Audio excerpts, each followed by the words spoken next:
અને હવે જોઈએ સમાચારો વિસ્તારપૂર્વક તો સુરતના વેસુ વિસ્તારમાં આજે સવારે 6 વાગે એક બિલ્ડિંગ આવેલી છે જેનું નામ છે હેપી એક્સલેન્સિયા। તેના બ્લોક નંબર U1 માં આગ લાગી હતી। બ્લોક નંબર U1 માં 8મા માળે ભીષણ આગ લાગી છે। જો કે આગને કાબૂમાં લેવાના પ્રયાસ હાલમાં કરવામાં આવી રહ્યા છે।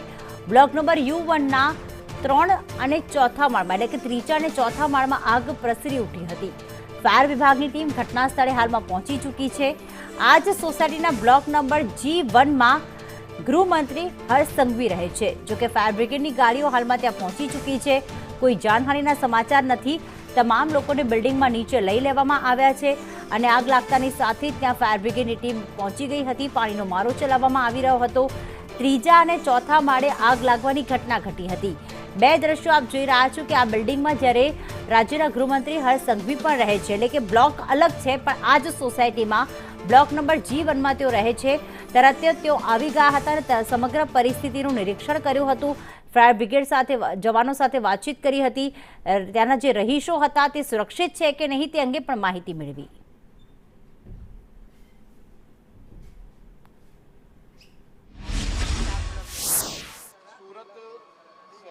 વેસુ વિસ્તારના હેપી એક્સલેન્સિયામાં U2 માં 9મા માળે વહેલી સવારે આગ લાગેલી હતી। ઘર ત્યારે ખાલી હતું, પરંતુ આ આગ એટલી વિકરાળ હતી કે 5 જ મિનિટની અંદર ઉપર નીચે સુધી ફેલાઈ ગઈ।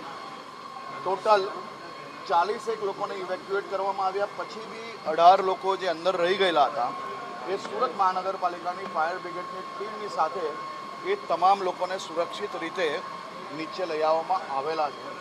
વહેલી સવારે જ્યારે આ માહિતી મળી ત્યારે ફાયર બ્રિગેડની કમસે કમ 50 લોકોની ટીમ જે બિલ્ડિંગના ચારેય દિશામાં જે આગ લાગવાના કારણે એ બધી જ ટીમે પહેલાં એસ્ટાબ્લિશમેન્ટ કરીને ઉપર તક પાણી પહોંચાડીને આગને કંટ્રોલ રહેવાનો પ્રયાસ કરેલો હતો।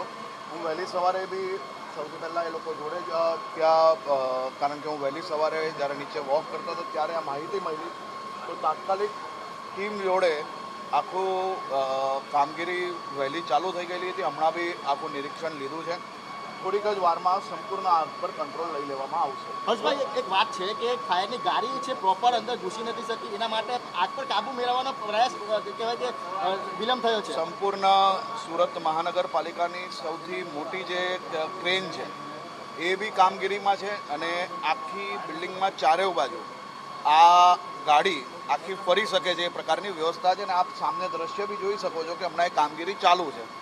પરંતુ કોઈ બી દિવસ જે આખું એસ્ટાબ્લિશમેન્ટ જે 50 જેટલા બંબાઓ છે, અહીંયા દરેક ક્રેનો અવેલેબલ છે અને આપણે જોઈ શકીએ છીએ કે 10મા માળ સુધી એ જ ક્રેનના માધ્યમથી આ પાણી છાંટવામાં આવી રહ્યું છે।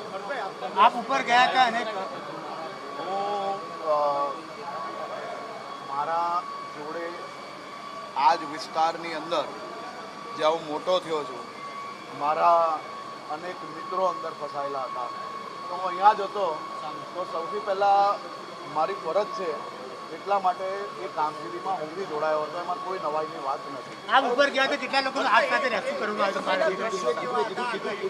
એ સમયના દ્રશ્યો એ ખૂબ જ દયનીય હતા, ખૂબ ડરાવના હતા, પરંતુ સૌ નાગરિકો ખૂબ હિંમતવાળા હતા અને ફાયર બ્રિગેડ પર એમને સંપૂર્ણ વિશ્વાસ હતો અને મહાનગરપાલિકાની ફાયરની ટીમ જે રીતે કામ કરે છે, આજે મેં લાઈવ આગ વચ્ચે જે રીતે ભગવાનના આશીર્વાદ લઈને હનુમાન બનીને એ લોકો આગની સામે સીધા લડવા અંદર જતા રહેતા હોય એવા દ્રશ્યો બી મેં પોતે જોયા છે।